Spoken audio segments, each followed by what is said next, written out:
Oh shit, something happened. Did my OBS crash again? Come on, please don't tell me my OBS crashed again.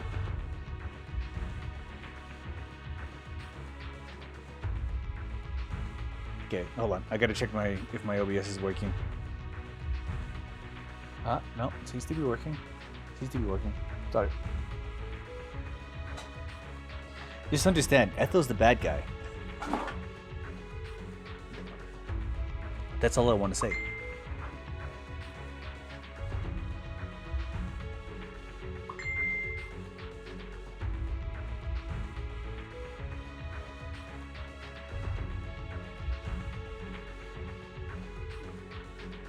I'll give it a couple seconds. Oh yeah, it was just a server situation. My OBS is fine. I'll give it a couple seconds.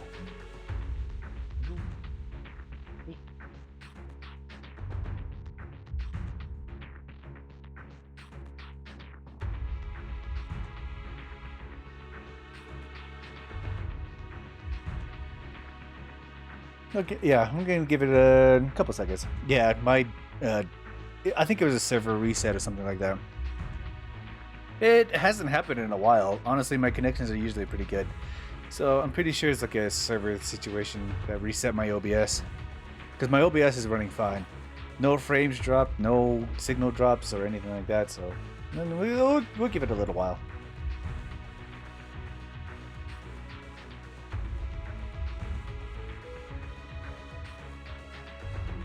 Yeah, Ethel's the bad guy. The other two, they make a fair point. Because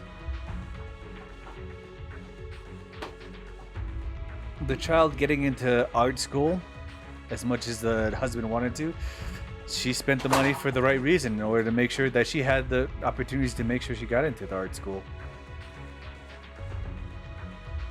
And the brother, who got an interest in what her sister was interested in and committed to the full, took an interest into it and understood her ideas and honestly got personally involved with it. That was like a very personal involvement, and began to appreciate and love it, and then is about to commit to the dream that she's told him multiple times. However, Ethel, that's a life insurance scam. Oh, my son dead. I can use the money to pay for my surgery. That's a life insurance scam. Accidental life insurance scam. Anyway, I think I can continue. In a couple more seconds. Yeah, we can continue. The will of the deceased lives on in every person here. The soldiers who died during the fall of the old capital fought for this. The future that their loved ones are making for themselves now. The old me might have agreed with what you said, but someone taught me that pain and hardship can lead to hope. They helped me see that hope could be inherited, not just destroyed when life fades. If you take Ethel and delete her, I think you'll be fine. That's why. I believe the departed didn't leave us wounded or with a heavy cross to bear, but with a melody. Each of us holds a harmonica that plays the melody of life. At first, it may sound awkward, but it will eventually flow smoothly, taking on our own style, until it merges with our soul. You seem quite certain about what you're saying. Tell me then, what kind of melody is left behind by those we've lost? Oh, are they gonna let her play it? I'm not sure.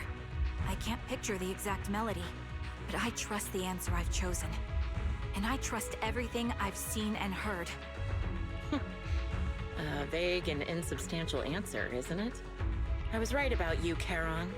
From the moment we met, I knew we'd never really understand each other. I'm sorry you feel that way. Everyone, I apologize for taking up your time. My speech ends here. Please feel free to continue with your visit. She is Grim Vulture. Zoe exits the venue without sparing a single glance back, leaving the audience and the defense force in a state of confusion. Charon looks thoughtfully in the direction she disappeared. What do you think, Proxy? Her demeanor and what she said earlier. Something was clearly off. I have a bad feeling. You mean about her real identity, right? Looks like we're on the same page. Shielded by her identity as a decorated soldier, she seemed pretty confident that we wouldn't confront her directly on military ground, like at the outpost.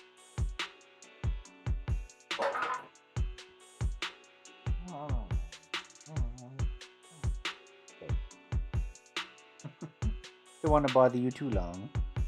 Magoo doesn't like long hugs. She arrived so brazenly and left without a care. If I'm right about this, she'll be trying to contact us again in no time. Just as he finishes her sentence, the phone rings again. Shepard appears on the screen as you enter the video call. He seems panicked and anxious to speak, but the moment he sees that you're in Scout Outpost, he swallows back the words and clears his throat instead. Looks like you're a little busy, so I'll keep it short. The client just sent me a location via Knock Knock, along with a picture of several unconscious, tied-up individuals. I'll send you the location shortly. It should be an entrance to the Hollow in Port Elpis. At this stage, I don't have any further requests. My only hope is that you'll proceed with caution. A location with a picture of the hostages. Looks like Grim Vulture is losing patience and wants to put an end to all this. What do you plan on doing? Charon, what's your plan? No matter what you decide, I'll stay by your side till the end.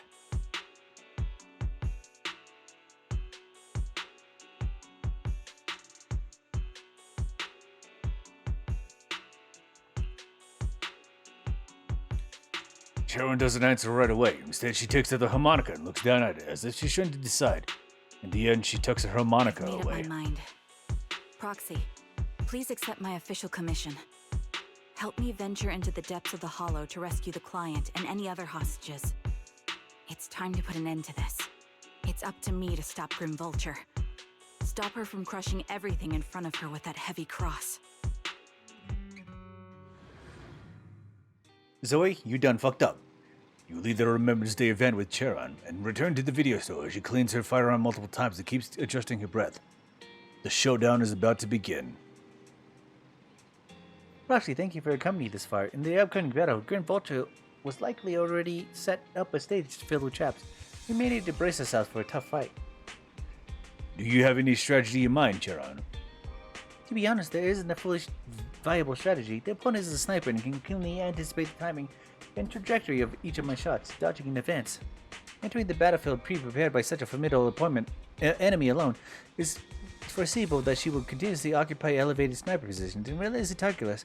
Well, you have to very few opportunities to land a hit on her. Wouldn't that mean we'd be easy prey? Theoretically speaking, that's right. In a sniper duel, the one who fails to secure the best vantage point or exposes the position is always the loser. But I believe there's still a chance. In our previous fight, I could sense the pride and impatience of Grim Vulture as a sniper. I'm not sure where that impatience comes from, but that pride is definitely something we can turn against her. I believe she would never accept the idea of me surpassing her in sniping skills. If I can outmatch her at a critical moment and she would lose her composure, that'll be the only instance she exposes a weakness. Roxy, this is the strategy I've chosen. Grim Vulture may indeed be the superior sniper, but I will surpass her and make this strategy succeed. To win this battle despite the overwhelming disadvantage, please entrust your back to me, Proxy. I need you as my companion to support me.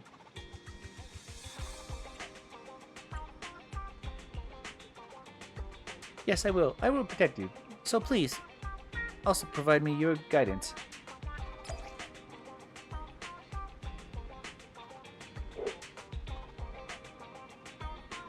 Gambles are entirely based on something.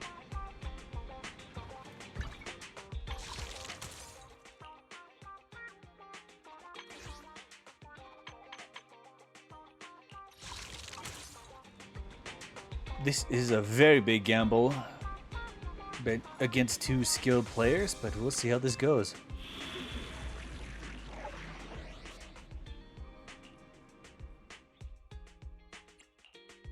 Is it work time? This is the path I follow. Eradicate all Actually, evil. you'll bring me Yabi and Standing Pokra. looking for intel or hiring me? Is it work time? Okay. Here we go! Strike! I want to see the effects of this aftershock group.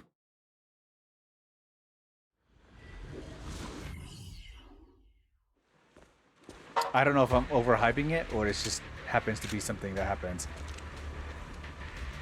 Charon, look. Another communicator.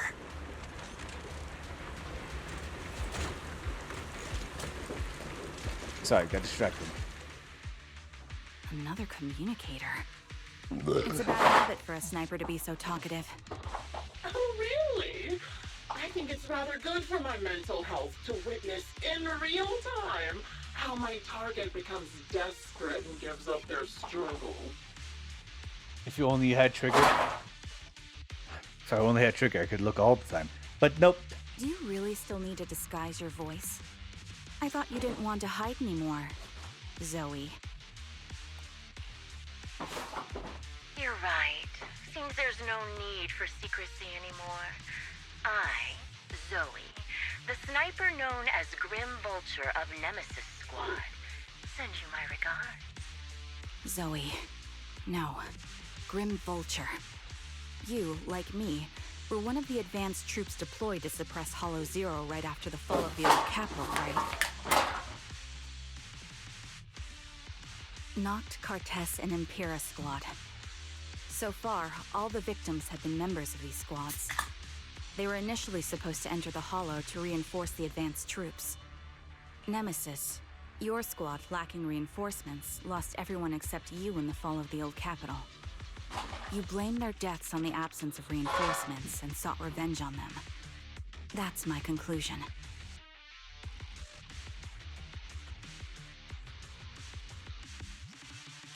That is a fair line of deduction and logical, and honestly what happened. However,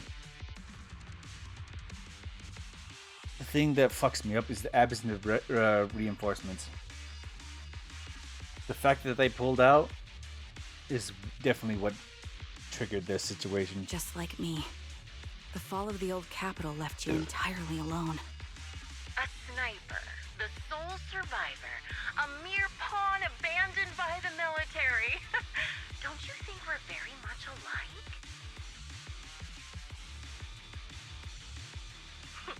The Impera squad member, Nathan, the one you're searching for, he pleaded with me to let him go when I was about to kill him, saying he had to see you no matter what. That's how you caught my attention. I let him live to get all sorts of information on you. I was so curious about you that I even set a trap, disguising myself as a victim to get closer to you. It turned out we share the same story. We even got the same PTSD symptoms. After all these years, we still see images of our teammates before they die. It's impossible to erase them from our minds. It's just, you use ridiculous fantasies to numb yourself, chasing after illusions of your squad mates. While I can't afford to be as naive as you. One night, when I was overwhelmed with the unbearable images of my comrades' deaths, vomiting and crying, I finally realized the meaning behind their appearance before me. They were pleading with me, pleading for vengeance against those who abandoned us, begging me to destroy the repulsive, hypocritical new order of New Eridu. You see, this is something I can understand. If New Eridu would have tried to send in reinforcements, there would have been a leeway of trying to like forgive them. The fact that reinforcements were entirely denied is the thing that fucks that makes this entirely, I wouldn't say justified, but entirely understandable.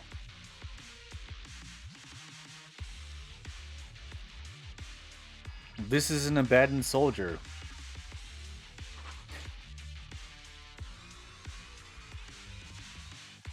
An abandoned frontline soldier. who was promised reinforcements and then denied.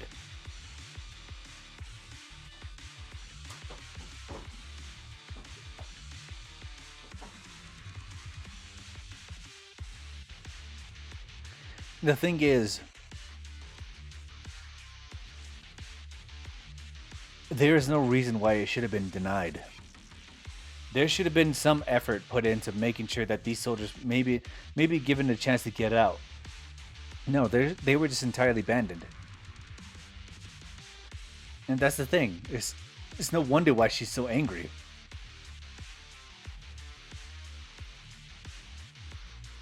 This is an extremist situation that happened based on the new Erido situation. It's no wonder she's doing this. It's not. It is very radical and it is very extremist, but at the same time, how can you argue against it?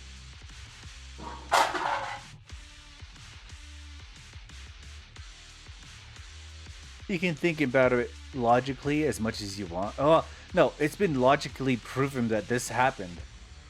However, emotionally, it's logically proven to be emotional.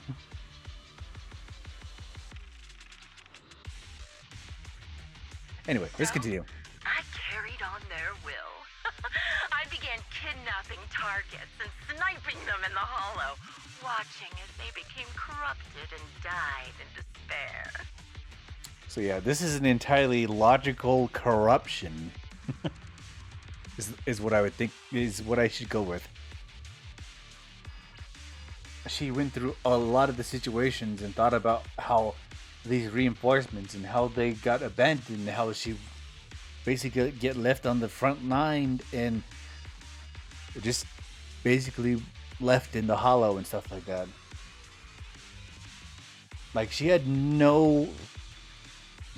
like zero reason to be alive and somehow survived anyway. However, everybody else at the front line that got abandoned just ended up like it's like leaving somebody to a massacre. What they did is just like close the door on like a gas chamber and just let everybody else die, and whoever came out alive happened to survive. It's kind of fucked up. And it's not why she's so radical and like extremist.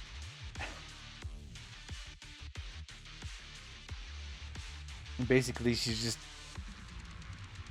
belting out justice on the people who did this to her. It's not surprising. Anyway, I gotta take a piss. I'll be right back.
Alright, let's go.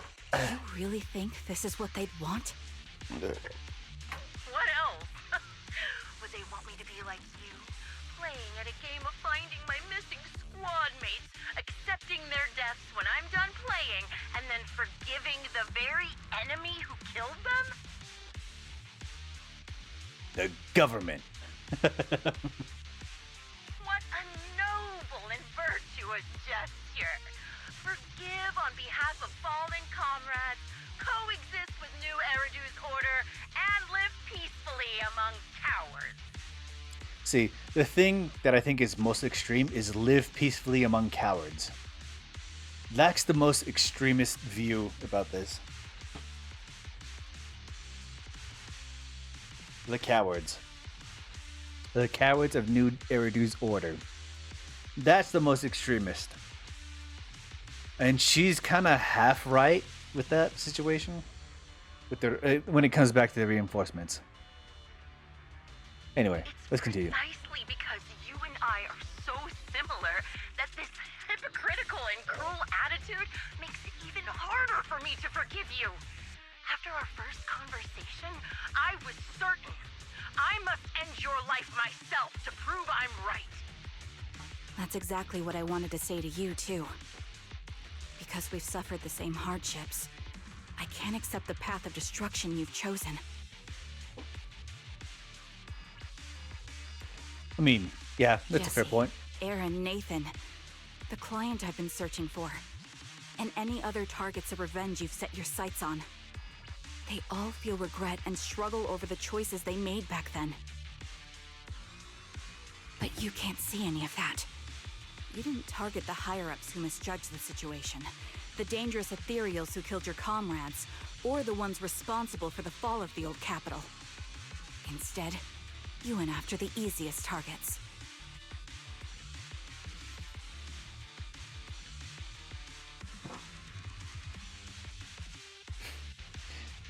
Jared coming with the clapback? Okay, okay, Grim okay. Vulture, as a sniper of the Eridu Defense Force, you have failed in your duty. To preserve the will and hope left by my comrades, I'm going to put an end to your actions right here. And you ruined it.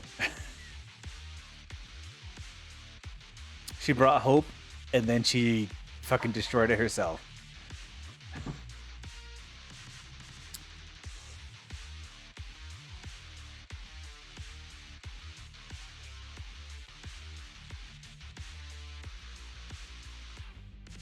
Because she brought back in Ethel's will. Ethel's will to preserve hope left by the comrades. She brought back in Ethel. She made a very good point about not targeting the higher end individuals and high rank individuals and other situations that happened at the time. Like, stuff like that would have been fair. However, she brought in the will of the comrades, and then you think about Ethel, who basically used life insurance to save her life. That's fucked up. Anyway. That suits me just fine. A sniper should let the gun do the talking. Make it to the deepest part of the hollow alive, and I'll meet you with nothing but raw malice.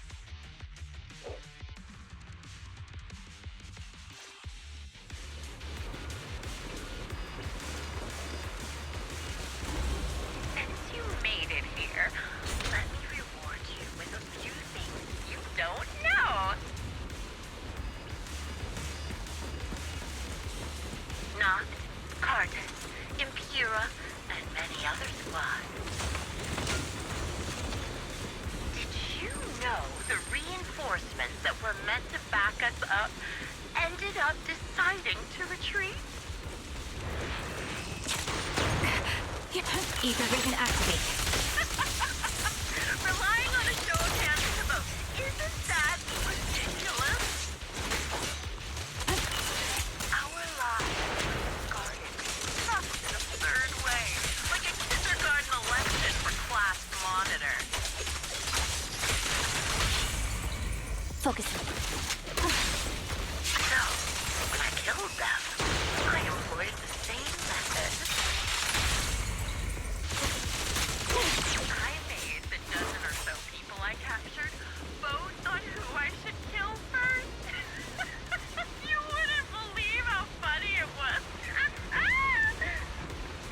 Just because you don't like the old lady?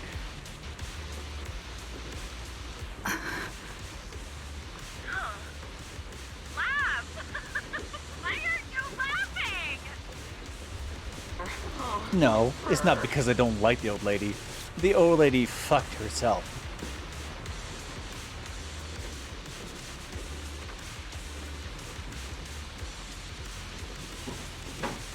Yes, there was no kind gesture or like general like Just so you know, I emotional charge against extra for her overtime. son's efforts. She didn't seem sad at her son working himself to death. She just said, my son made sure he paid for all my medical bills and made sure he took multiple part-time jobs just to pay for my bills. And so when he The died, real enemy is this battlefield air. I can get the medical insurance to pay for the surgery that he worked his life off for, as he couldn't even stand up when he was tired as fuck. Ethel is a fucking terrible person. The wife Just so you of know, I charge extra for overtime. Nathan put her money toward her daughter's art degree. She didn't spend it on herself. She spent it on the daughter that he cared about. Alan The real enemy is this battlefield air. took a personal interest in what his sister really loved and the dream that she wanted to aim for, and honestly worked toward it. Alan and the widow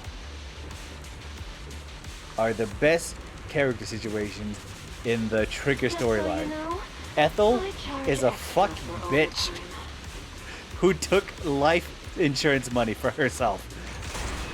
Jesse and Aaron. There is no way you can justify that. You can say, oh, my son wanted me to live, and so I took his death money and said I can live. If I use your insurance money on your death line to make sure you pay for my medical surgery to make sure I can live. Ethel is a fucking bitch. That is facts. Anyway, back to the game.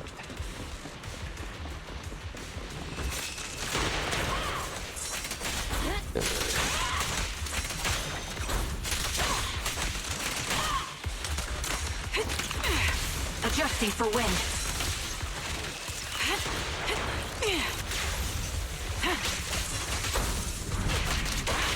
The target's weary.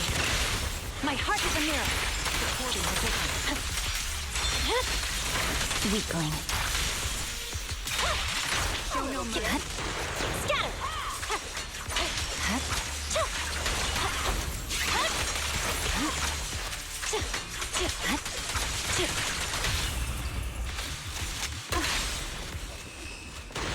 The wind and rain are picking up. Extreme weather is perfect for sending you to your grave. No one will hear your screams and cries if you die. It's over now! Ether vision activate. By the time the rain stops, Surprise. I wonder, do you remember the weather on the day the old capital fell? You made it. Part of the hollow. Ah, such determination deserves praise.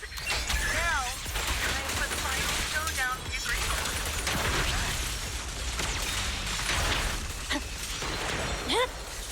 My blade is already sheathed. Beg for mercy. Only way to put it. What sniper would ever confront their enemy head on?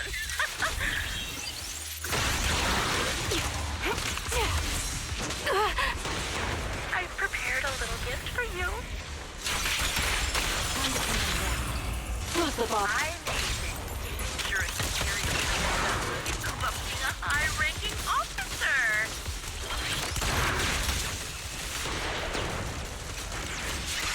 It wasn't easy luring it here. Just play with it for a while.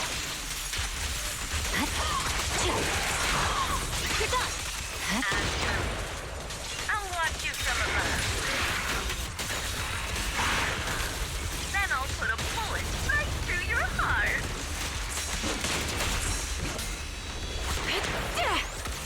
Increase firepower.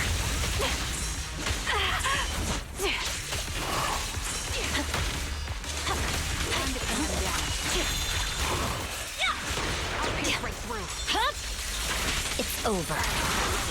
Purging slash. Supporting position. Show no mercy.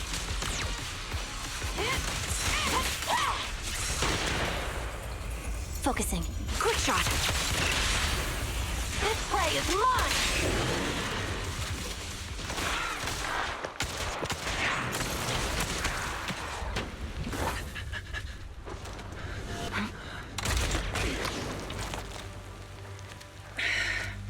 Oh, The real failure as a sniper is the one who's been forced into a corner, like you!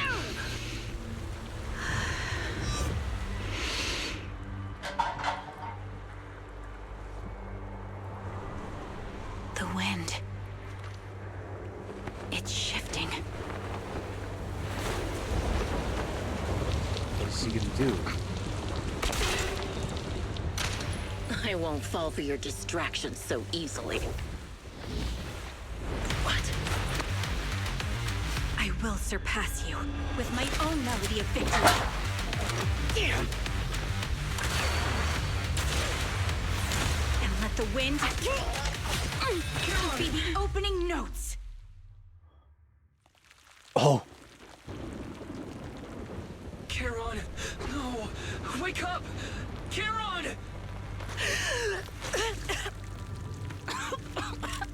That's... the harmonica.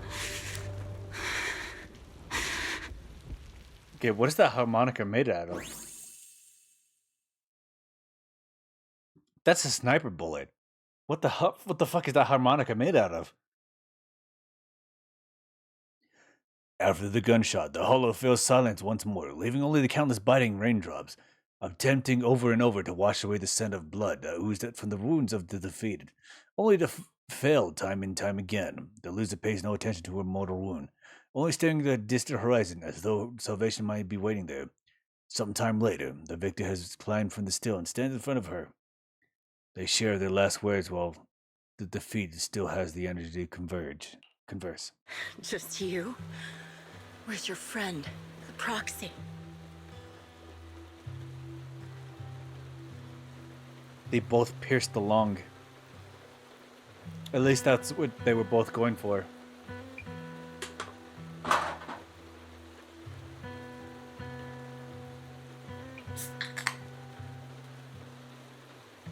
They sit there bleeding out and like bleeding into the lung. So eventually they just suffocate. The proxy went to rescue the hostages. I want to speak with you alone.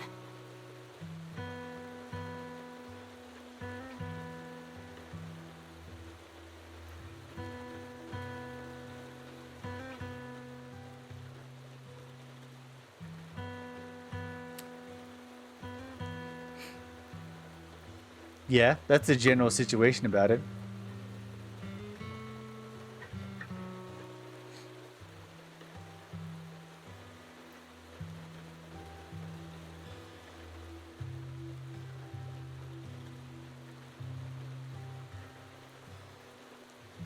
Yeah, that's Ethel's case put in a paragraph, yeah. A sniper should always monitor the changes to their surroundings, factoring the environment into their tactics. Being blinded by the intent to kill and failing to take this into account was your downfall. Didn't expect to be lectured by a youngster. What a disgrace. When my view was blocked, I realized you'd used the visual blind spot to reposition. so I adjusted my aim accordingly. But I still couldn't hit you. But she did. Your prediction and accuracy were spot on. I was just saved once again by this. By both this harmonica, and by my former comrades. Your reasoning is a special thing? What do you mean?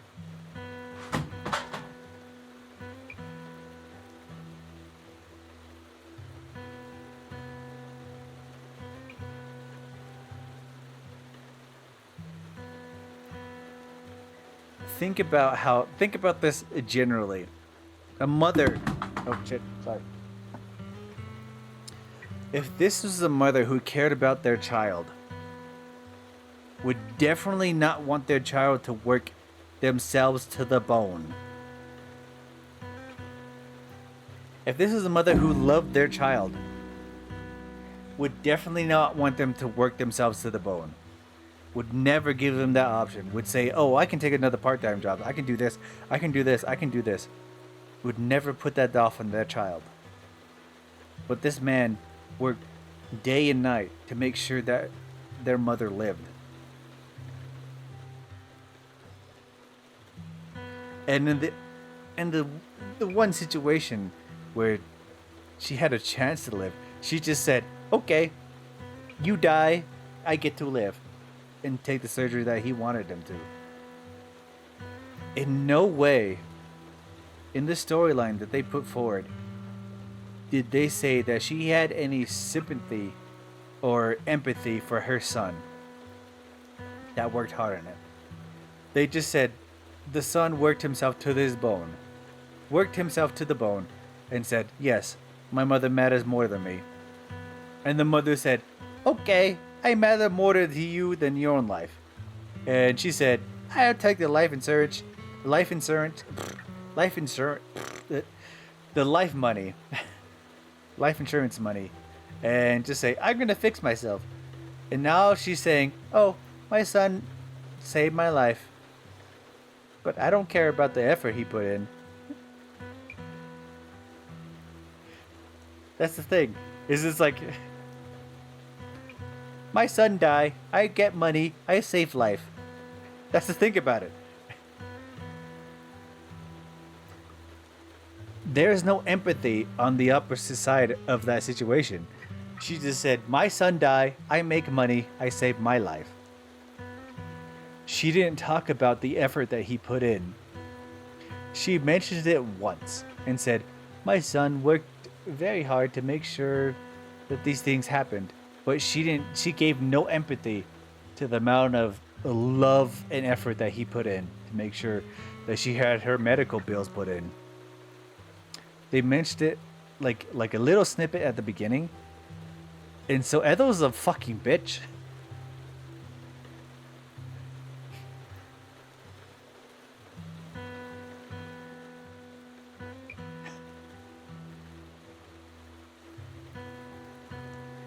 Anyway, let's continue. Are you trying to say that this is destiny? That it's the will of my companions guarding me?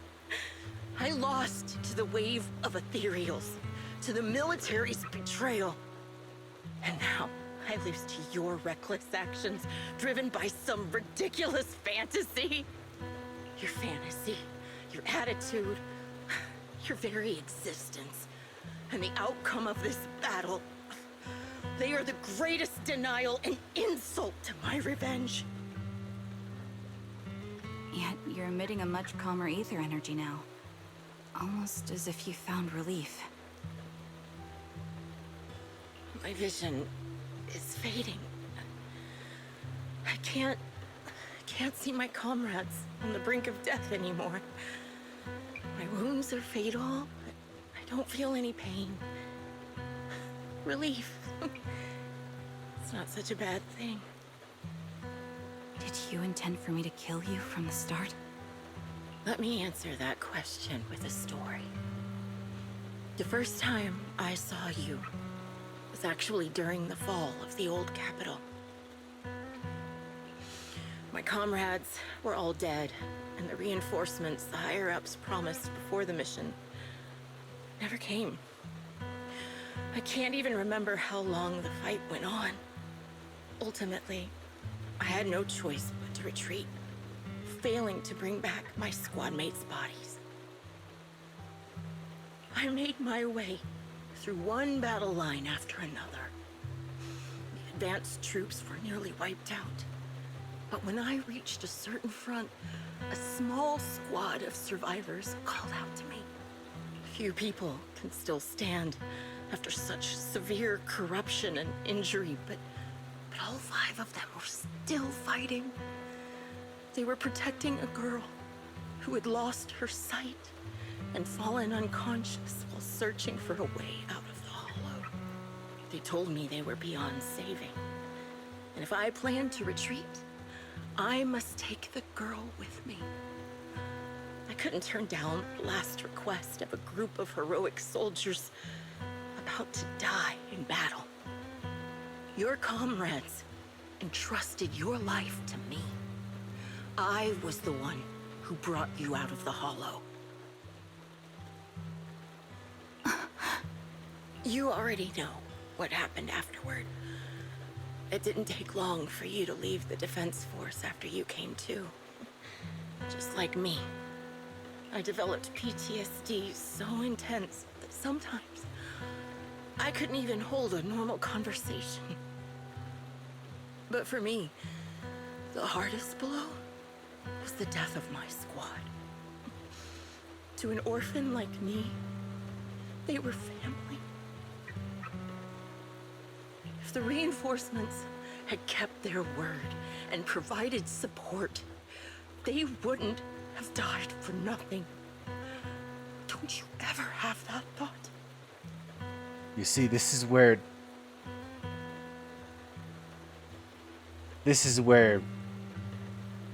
her words should matter the most.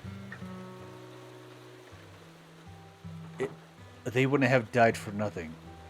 Don't you ever have thought that? You see, this is what matters. This is the real point where this story takes the real situation. If those reinforcements would have come in, if they could have prevented as much death as they could from this hollow situation,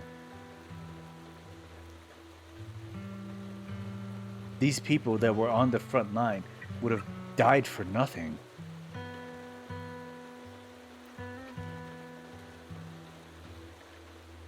You're talking to 2 abandoned soldiers. They both knew that the reinforcements were the most important thing. They could have helped. They could have done something, but they just said no. To say I don't would be a lie, but I think deep down you know. From the moment we stepped into the hollow, there was no way we were getting saved. Given how quickly the hollow was spreading, and the ever-increasing number of ethereals, it would take the sacrifice of countless Defense Force troops to suppress it. It wasn't something that could have been accomplished in such a short time. The reinforcements would have only been a drop in the bucket. More sacrifices without results. Canceling the reinforcements, sending the advanced troops to rescue as many civilians as possible to minimize casualties. I think most commanders would have made the same decision.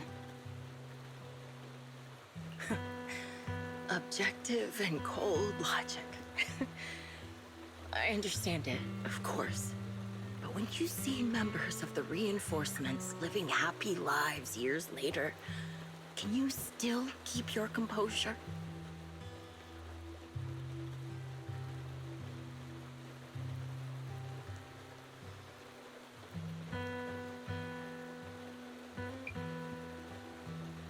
I couldn't. Even if the chance was minuscule, I wanted my squad mates to survive. But they turned that chance to 0, and still have the nerve to embrace a peaceful future. I can't help but resent them. By the time I realized what I'd done, I had already taken several lives. God, this is such a moral situation. Because Charon makes a very real point on what they did. It is very...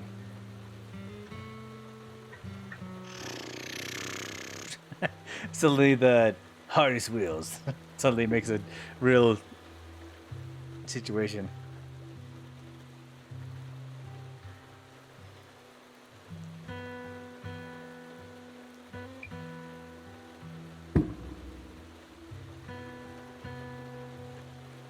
Why are you trying to make Ethel seem like a moral situation? This bitch is happy that he died. Just listen to the voice line. It's like, oh, my son died, but I was able to get better. There was no remorse for his actions that he put forward. How dare you defend Ethel? She has no...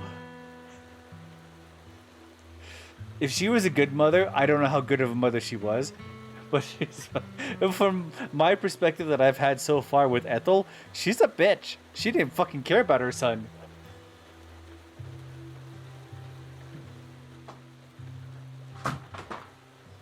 Why are you trying to make her a villainess? Because she's a fucking bitch. Her son worked his life off for her to try and make sure she stayed alive. And tried to make sure she lived.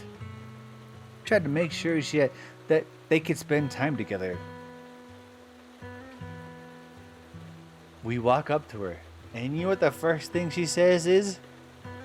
My son worked very hard to make sure I stay alive.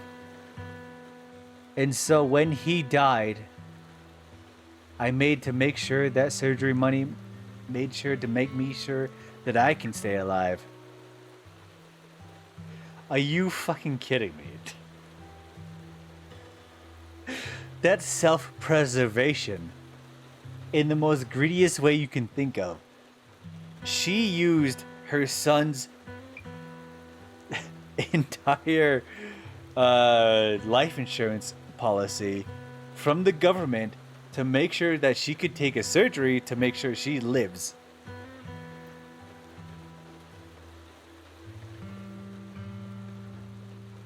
She didn't talk about the effort of the times that he worked in multiple jobs and the time that he served the Eridu Defense Force. This man worked himself to the bone. She didn't talk about his efforts. She didn't talk about anything else. She talked about his death to make sure that she could get the surgery and make sure that she stayed alive. And then when she came back again, the only thing she talked about was his efforts and the new Erido Defense Force and how she made sure she stayed alive again. She didn't fucking give a fuck about her son and the efforts that he put in.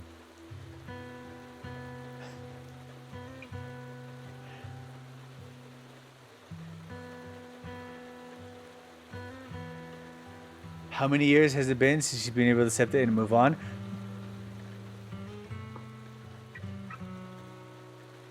It's not like you're passing over a baton in a fucking race. This is her son. This is somebody she had to raise. This is somebody she had to care about multiple years. This man had enough...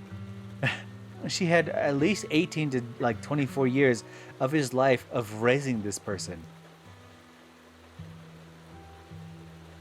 And the thing she amounted it to was, oh, he died and I can live. Why are you trying to defend this bitch? This person, Ethel, is a fucking bitch. This is a son. She raised this boy from birth to death. And the only thing she said at the end of it was, I can gain the life insurance to pay for my surgery. Are you fucking kidding me? How can you defend this bitch? She's a fucking bitch.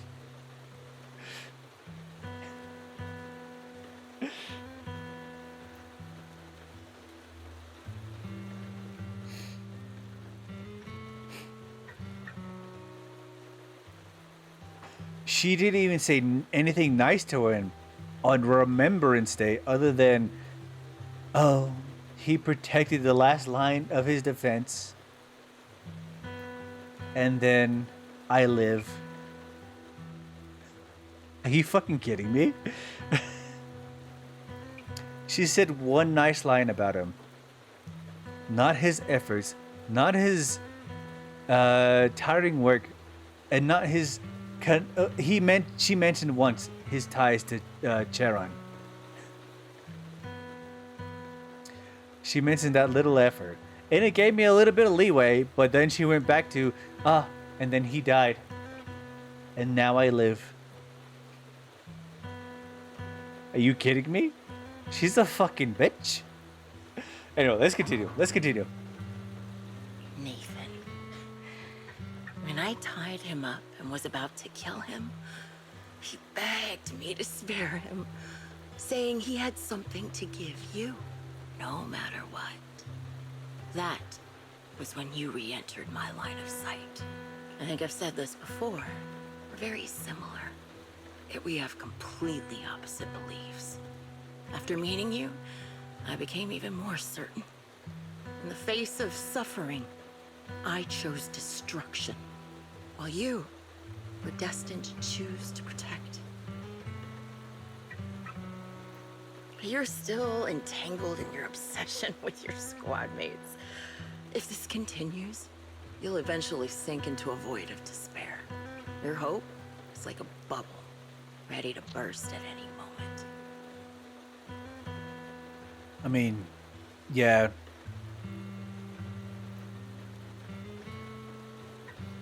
That's some real shit that's said in this one chat box.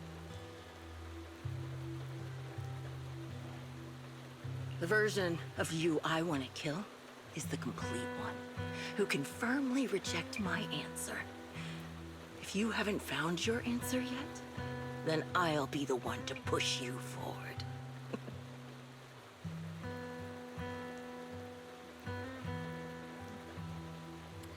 She is willing to drag this as long as you can to corrupt Charon in this situation. I kill you, or you end me.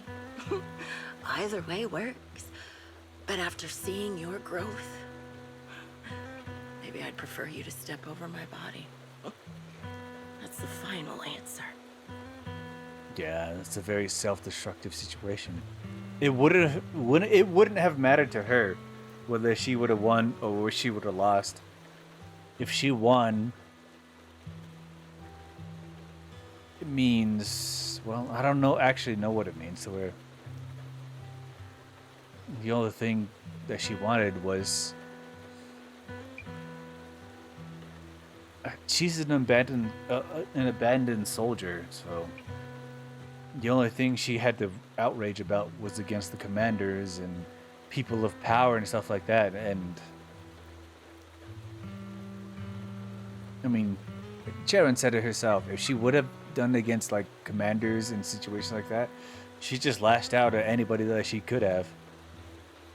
And at the end of the situation, there was no. It was either. There's no solution for this. She would have had to kill her, or she would die in the end. And at the end, there's no right answer for what she's doing.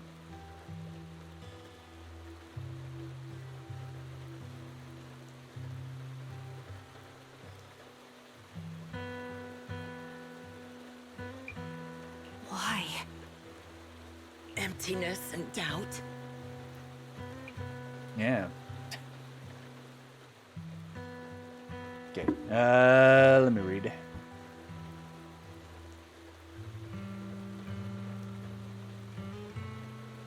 And how many has it been since he died? She probably accepted it and been able to move on. No, she was on the verge of death. Like, he was working to keep her alive, and she was basically she's working on the brim of like being alive. And it seemed like in that 1 year that the whole situation of the fall of New Eridu, that her last surgery would have saved her life. And conveniently, he happened to die in the fall of New Eridu, of old Eridu. And she's like, okay, I'll live. It's not the situation that happens. It's like, yes, she said, I'm gonna live for my son. The thing is,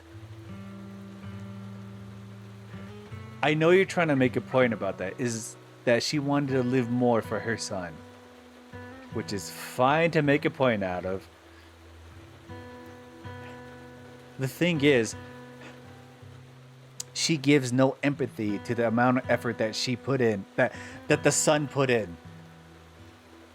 That son worked his bones off, took multiple jobs, basically wore himself to the bone to try to make as much money for her hospital bills, her medical bills, her medicine that she needs to take.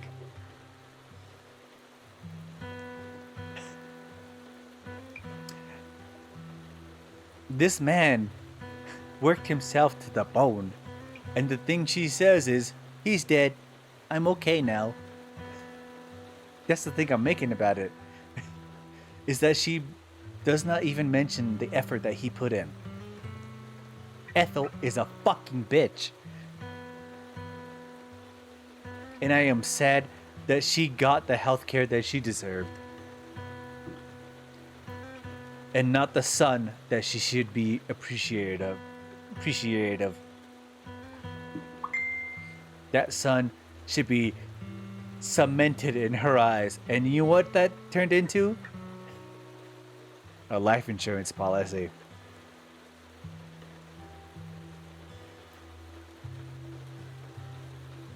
No matter how many targets of my revenge I took down, nothing changed. Aiming my gun at former comrades, drowning in hate and rage, all it left was a hollow emptiness.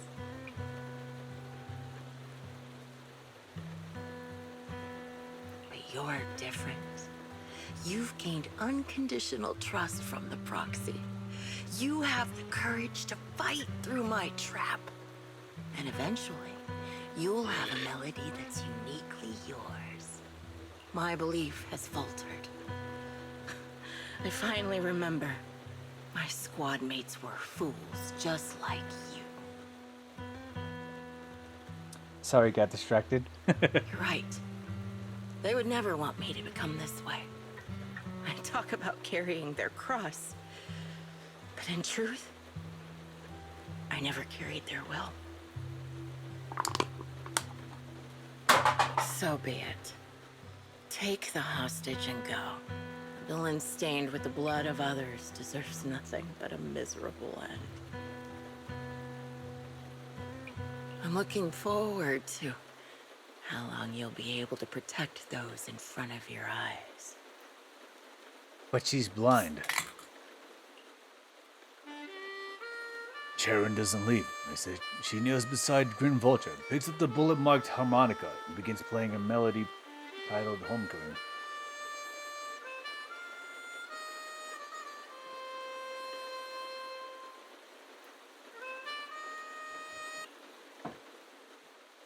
The melody briefly takes over the roaring downpour, reaching the ears of Grim Vulture as she lies bleeding out, barely clinging to life. A faint glimmer appears in her empty eyes in her final moment. It can still be played after taking a bullet. Impressive. This is my final melody to you. No matter how miserable you've become, I'll still remember you. Remember we once shared the same path in life. But in the end, our paths diverged. Your hatred has long twisted into sin.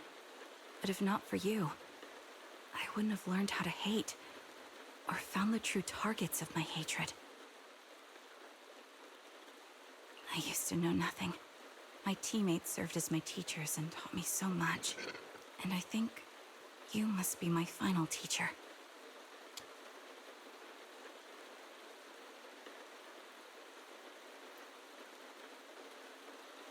I mean, that's honestly a real situation. she's been blind and trying to learn how to like deal with this whole situation, and she's learned as much as she can with this whole squad situation. Has improved so much and become as like one of the models of really frontline soldiers. And now she's learning from her enemy, her ultimate enemy.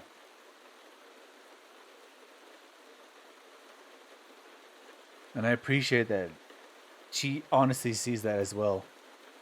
You taught me, in the most intense way, what hatred truly means. I mean, she tormented her multiple times. Now she's trying to deal with it now. Really? So you found someone you want revenge against, too. That's good.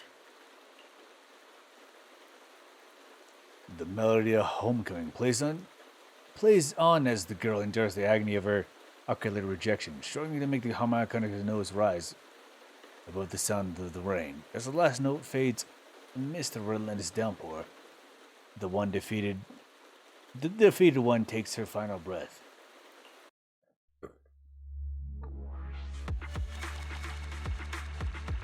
Okay, I still don't understand.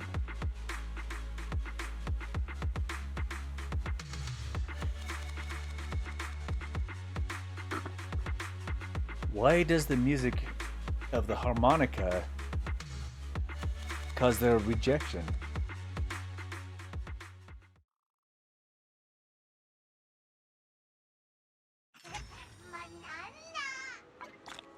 Oh.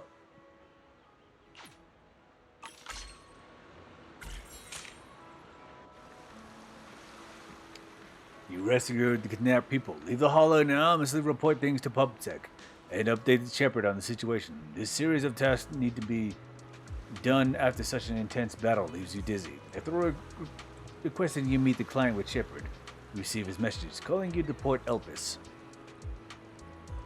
Roxy, we arrived at the port. According to Shepard, the client, and the rescue Jesse and Aaron should all be here. Let's go talk to him.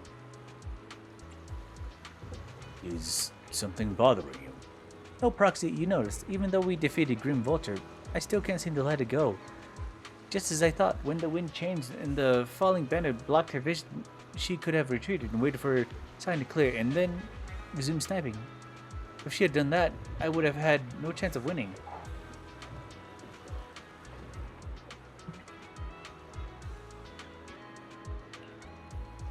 But her pride wouldn't allow her to take an action that immediately admitted her tactics were inferior. She still chose to engage in the shootout with me, despite the blind spot. Does this just prove your strategy was successful? But after realizing that she actually wanted to die, I started to wonder, was my course of action something she deliberately led me into? I would have found a way to break her trap and create an opportunity for a reversal, and she was waiting for that moment, ready to test whether I had truly surpassed her through a direct confrontation. I believe that was her intention.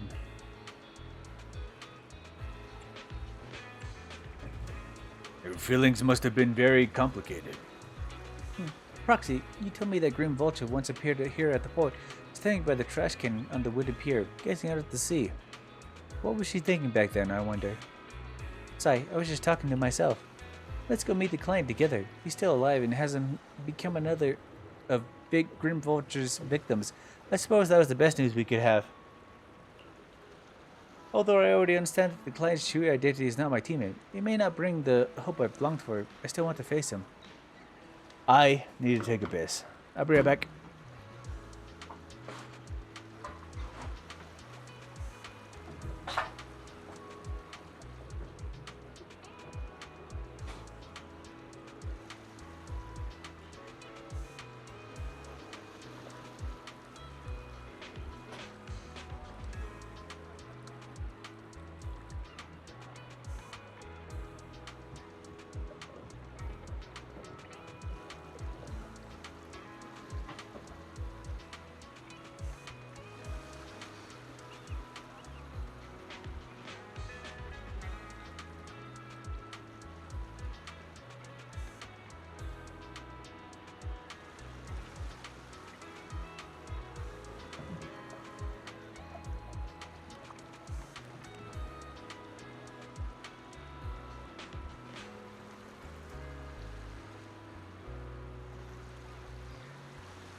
Okay.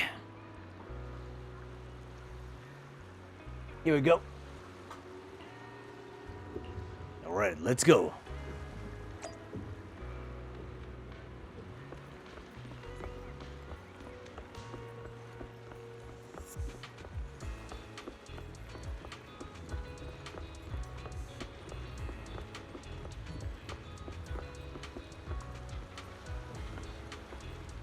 It's nothing.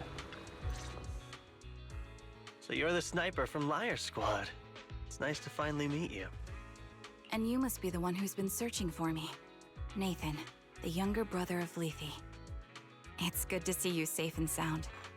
That's right.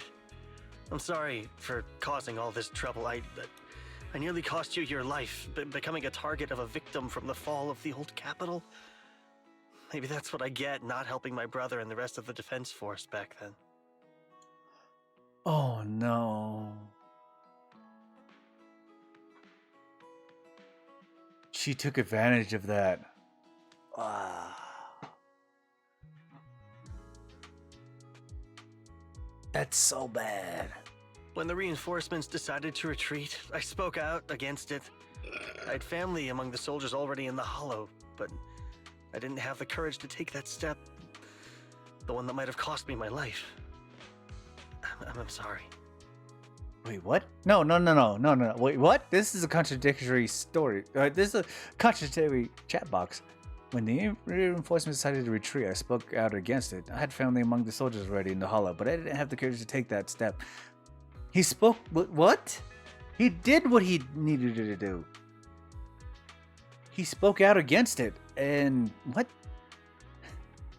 You don't need to feel regret or apologize.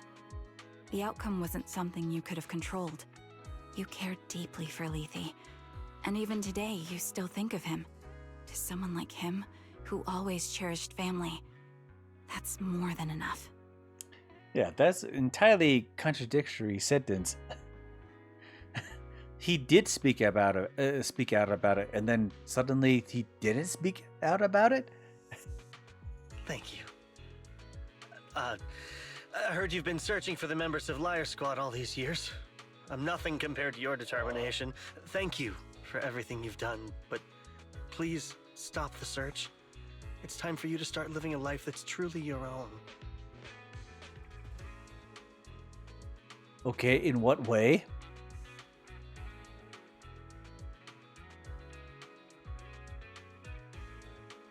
I hate to say this as a family member, but back then, they were already... I know. You don't need to say it. I've been drowning in a fantasy of my own making for years, but it's a fantasy that kept me from falling into the abyss. Nathan, Grim Vulture told me you have something you want to give me. Is that why you commissioned someone to find me? Yes. After learning about the bond between you and your squad, I knew I couldn't live with myself if I didn't get this to you. So I got on my knees and begged Grim Vulture, even playing this recording for her, hoping it would move her. Regardless of how things unfolded, what matters is that it wasn't destroyed, and I'm here, alive, to hand it to you. Okay. Nathan rummages through his jacket pocket and takes out a slightly worn tape. A tape from Lear Squad, discovered by Nathan. Lethe's younger brother. This long series was spoken to. Okay. I found this while going through my brother's belongings. It's been tucked away for years. There's a recording on it, and I think it's a gift Liar Squad made for you, but never had the chance to give you. Thank you so much. Do you mind if I listen to it now with the proxies? With With me us. and Belle? We're honored. I thought we were just here to collect the commission fee today. Go ahead. As for the commission fee, I'll pay it to you both shortly, so don't worry about that. Nathan takes a step back. Sharon looks at you, and her eyes seeming to tremble slightly. You gently hold her hand, feeling the warmth and strength in her palm. She presses the play button. Hey, hello? Alright, it's a recording. This is a message message from Liar Squad for our little sniper. I feel like this is gonna break me a little bit. Everyone ready? I'll count down. 3, 2, 1. Congratulations on your 1000th day with Liar Squad! Hey, you guys are totally out of sync. Captain, can we redo this? The anniversary gift has to be perfect. That's our assault specialist, Acheron. She has a strong sense of aesthetics, prioritizing beauty in both combat and her daily life. She taught me a lot about makeup and fashion. Oh, she won't care if we're a little off. Forget the re-record. Let's just get it done and order the cake. We don't want him to sell out. That's our medic, Kakaitis. He's usually lazy and a bit of a smooth talker, but he's actually very capable and kind. He taught me a lot about unconventional negotiation tactics and ways of handling things.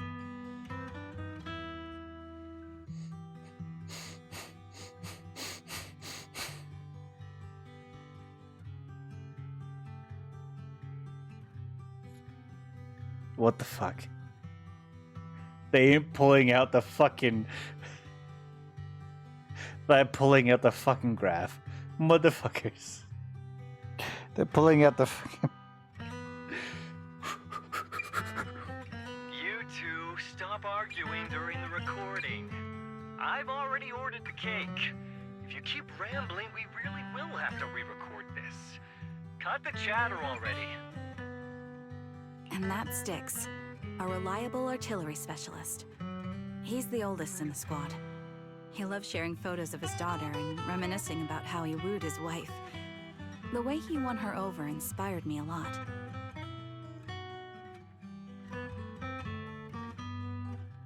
All right, let's all calm down.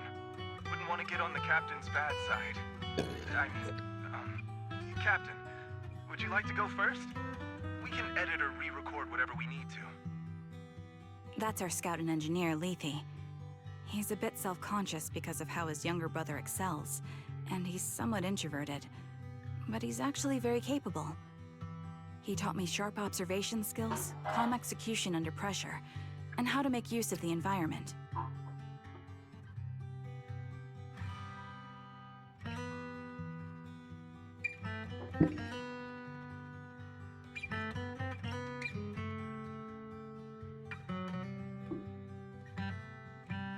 Okay, thank you all for settling down before I completely lost my cool.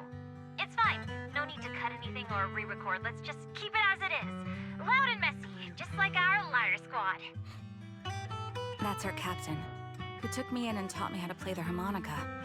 And the real Charon. I'll make sure to explain properly to you later, Proxy. As you've heard, this recording is a little gift from the 5 of us. How time flies. When I brought you into the squad about 2.5 years ago, you were just a shy kid who blushed whenever you talked to someone. Over these 1,000 days, you've really worked hard to keep pace with our fighting rhythm. You've done incredibly well. In the last mission, your successful sniper kill of that high-risk ethereal really helped Acheron a lot. I hate to say it, but yeah, I went too far in last time. Thanks for getting me out of that mess. Just this once, I'll admit, your moves were more elegant in that fight.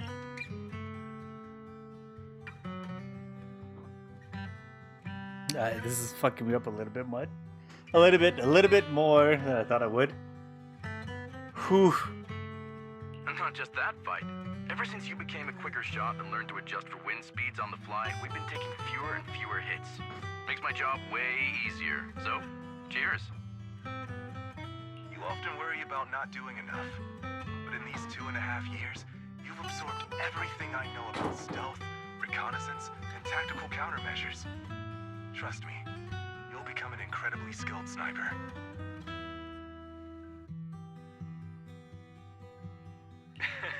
Having you covering us from the rear makes every fight feel safer. But you still have a lot to learn about socializing and romance. When peace finally comes to Eridu, leave us and live your own life.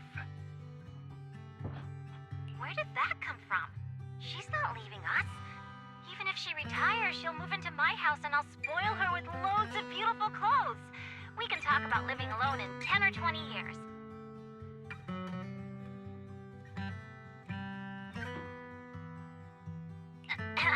Sorry, I got carried away. Anyway, you're talented and hardworking. Over these 1,000 days, you've opened your heart to us and even encouraged us in return. Having you as a comrade is a blessing for all 5 of us. But I have to say one thing. You're always so sensitive and kind. Every time you see us get hurt, you look like you're about to break. Has our squad motto, having each other's backs, become too much of a burden for you? Magoo.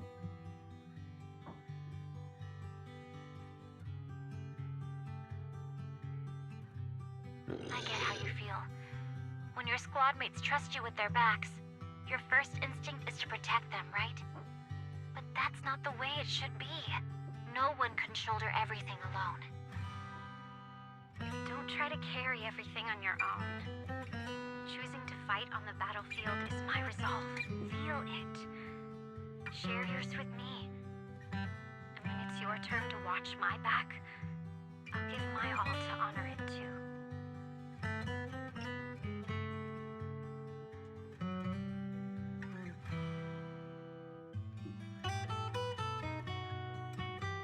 As long as you fight with all your strength, there's no such thing as failing to protect something.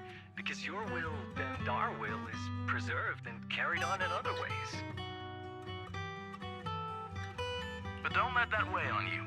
Try to trust in us, just like we trust in you, no matter what. I've struggled with that kind of thinking myself, but I eventually made my way through it. All this talk of camaraderie, of keeping each other safe, it's like a harmonica melody scoring our time together. Even when things change, our tune will go on, and that's enough. Exactly. Honestly, I'm sometimes terrified. Afraid that someday, you'll blame yourself for failing to protect us and fall apart. That's why I wanted to record this message. This shit is fucking me up. Please, don't try to bear everything alone. Maybe you can start relying on us more, fully entrusting your vulnerable side to us. Our will has long been intertwined with yours. We're comrades. This shit is fucking me up. This is getting way too sentimental. It doesn't feel like me anymore. Anyway, we just want to see you trusting your comrades enough to share your burdens, even if it isn't us.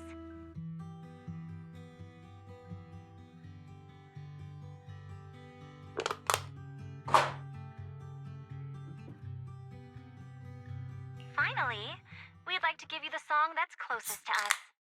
If what we've said is hard to understand, just feel it through the music.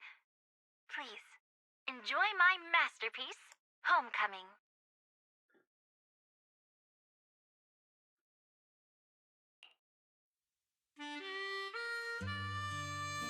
The old cassette plays a familiar tune.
The old cassette plays a familiar tune. It sounds crisp and clear, as though it was recorded just yesterday. When the music fades, the tape goes silent. You turn to the woman who calls herself Sharon, as she deftly wipes away uncontrollable tears. The harbor wind ruffles her hair, and then at last she lifts her head.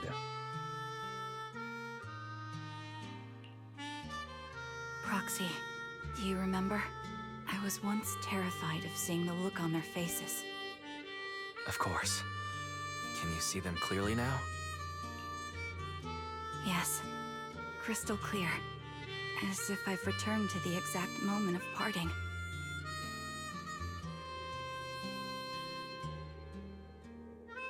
So this is our last glance. This is the answer you wanted me to find. Thanks, guys. For everything.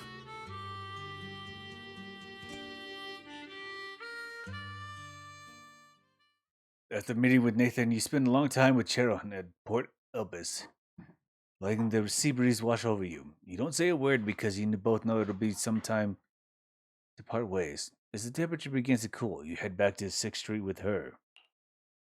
Proxies? No. Lies. Belle. I've troubled you two a lot these days with my personal affairs. Words can't describe what you've done for me. No worries. Honestly, my brother and I have been a bit lost recently. Meeting you, though, well, it feels like we've known each other forever. Doesn't it, Wise? Two people who are searching for somebody since the old capital. Yeah, we've learned a lot from you too. If nothing else, spending time with you really cheered us up. Perhaps we've always shared the same resolve. Yeah. When I was trapped in self-doubt, unable to get out, I'm glad you were there with me. You're right. We've already entrusted our backs to each other as comrades. And because of that, because we are comrades, please, hear me out. Maybe you've already noticed. I'm sorry, but I've been keeping something from you. Charon isn't actually my code name. As I mentioned before, Charon was my captain's code name. When I met both of you for the first time, I didn't want to tell you my code name, because I thought someone who couldn't protect their squad mates had no right to one. So I lied. Captain Charon was an orphan like me, with no family to mourn her. I've been using her code name, because I may be the last person in the world who still remembers her. But I understand now. If I want to keep moving forward, I can't keep hiding behind a lie. My true codename is... You don't have to tell me right now. Charon, at the harbor, Nathan spoke to you privately. Was he offering you a chance to return to the Defense Force? Yes. He said he still has a friend in the Defense Force who's currently forming a new squad. And if my goals align with theirs, I could consider joining them. So, what's your decision? Where will you go next? I mean, she's been... Well, I don't think she's actually free of any situation. She's just... She's gone through the emotional weight of what she's been going through and kind of worked through a lot of it. It's not definitely resolved. There's... What would she want to do now? That's the only question that happens in the situation. It's been entirely pressured into, like, whatever emotional situation has happened, and basically now it's just, what does she want to do now? After everything that's happened, I think I do share the same goal as that friend of his and the new squad they're building. So I'll head back to the new Eridu Defense Force and keep chasing my new goal with a new team. And your new goal is? Your new goal. Is it to look further into the fall of the old capital? Yes. My encounter with Grim Vulture has made me realize this should be the true form of my vengeance. I'll uncover the real culprits behind the old capital's fall and make them pay for their crimes. If the ferryman who leads me to the truth demands a price, I'm willing to wager my life. Ooh, and you know the red eyes are... You know she's angry and really committed to it. Hell yeah. I have a gut feeling the masterminds will reveal themselves again soon. To protect the city my comrades cherished and sacrificed their lives for, I won't allow such a tragedy to happen again. By letting the will to protect guide my hatred, I now have a clear aim toward the truth. That's exactly why we can't be completely honest with each other right now. That's what I thought. If that's the case, then for now, we shouldn't learn your true code name, nor entrust our backs to one another. Are you saying we're on opposite sides? No. We might walk different paths, but those paths will lead us to the same destination. It's just that, for now, we can't say any more than that. And right now, we're still very perilous. To be honest, after facing an enemy as ruthless as Grim Vulture, we're reminded of our own powerlessness. Watching you fight back, almost losing your life to a bullet. That feeling. We're nowhere near strong enough to protect you. And we're not strong enough to open up about our pasts either. Sorry.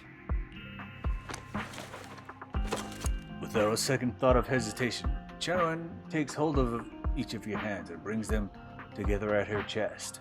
If this is your slightly selfish principle, I'll respect it. You were once my proxies, and I'll keep this memory locked away as something I cherish. If, as you say, our destination is the same, then we should continue on our separate paths, striving to grow stronger. The next time we meet, I'll reveal my true codename.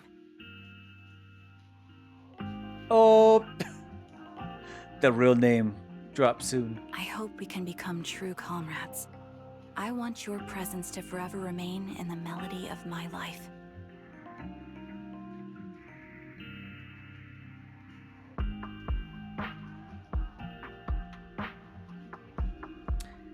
There's a dishonest there is a dishonest order in the land. How has nobody wifed Trigger?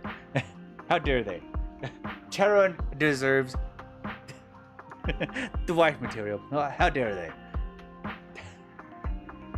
Anyway, let's continue. Yes, it's a promise. We'll cross paths once again, Charon.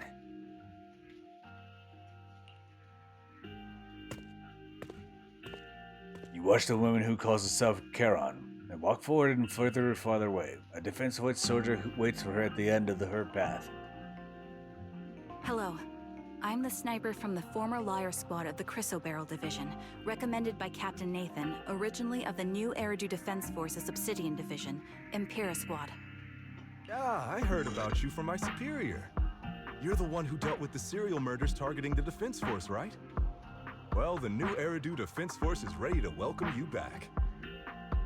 Let me confirm a few details before taking you to base. Which squad are you applying to join? And did you have a code name during your previous service? I'm applying to join the Obsidian Division's Obel Squad. As for my codename... Trigger. I was Trigger of Liar Squad.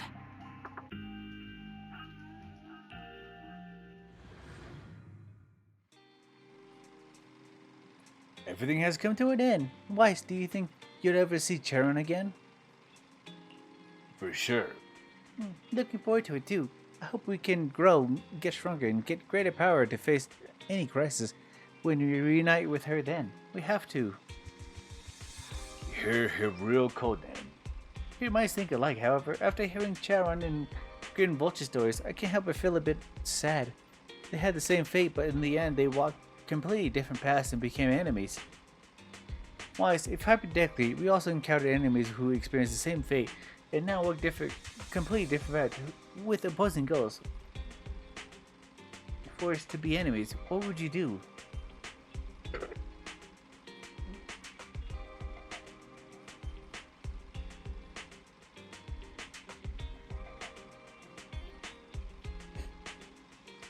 I would defeat them both in combat ideology. Are you fucking kidding me? No, first pick. It sounds just like something you would say, Wise. If that time ever comes, I'll join you in seeking understanding as well.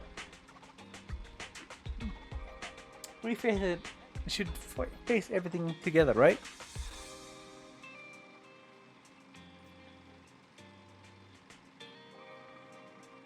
I have a lot of burps happening right now. After everything that's happened, I feel pretty exhausted. You must feel the same, right, Wise? How about we take a good rest? From the...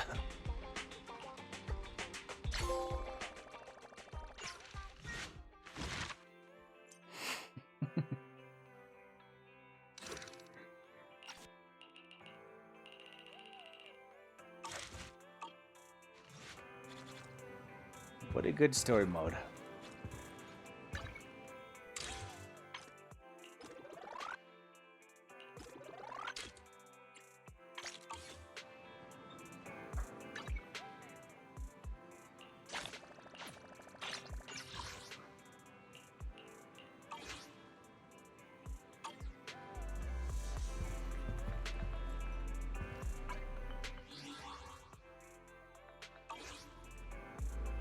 Okay, I am pretty fucked right now.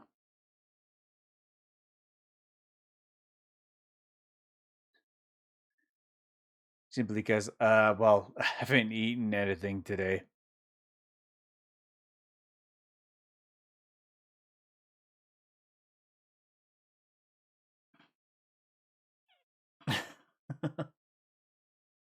Usually when I order food and stuff like that, I usually order food to make sure I take care of myself.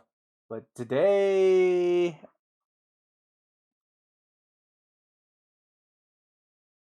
I haven't ordered shit.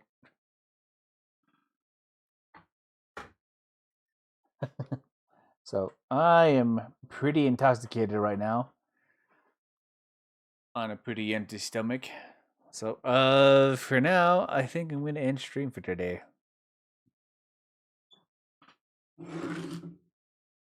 Oh, we hit the 4 hour mark, which is a very fair bet. But yeah, god damn it. I cried, I teared up, I did multiple situations. Ethel's still a bitch. I'm not gonna give that up. So how's your feels? Well, my feels is Ethel's still a bitch. And yeah, I'm gonna just leave that at that. We don't need to explain anything. Ethel's a bitch. I know I'm making fun of it, but if Ethel is not a bitch, I mean, where does she land?